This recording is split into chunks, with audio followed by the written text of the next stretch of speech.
लाल यादव का dance movie का पहला सॉन्ग आ चुका है। तो चलिए इसके बारे में हम रिव्यू करते हैं। आप देख रहे हैं सरोज भोजपुरी। सरोज भोजपुरी में आपका स्वागत है। चलिए बात करते हैं खेसारी लाल यादव सॉन्ग के बारे में। सॉन्ग का नाम है तोहरे दिल हमरे में धड़केला। और बात करें सॉन्ग हमको मस्त लगा। आप लोग को कैसा लगा कमेंट करके बताइए। बात करें वीडियो क्वालिटी के बारे में, वीडियो क्वालिटी तो मस्त है।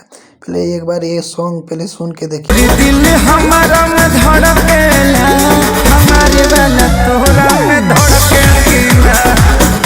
बात करें इस सॉन्ग में डांस हमको मस्त लगा, तो एक क्लिप भी देख लीजिए डांस वाला भी।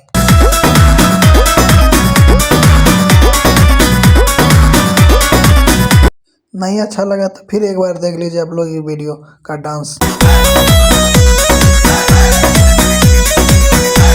इस सॉन्ग नहीं सुने तो जाइए गूगल म्यूजिक जंक्शन पे सर्च कीजिए और सुनिए जाकर। इस सॉन्ग का नाम हम बता रहे हैं। इस सॉन्ग का नाम तोहरे दिल हमरे में धड़केला। इस सॉन्ग का पोस्टर लगा दिए, देख लीजिएगा।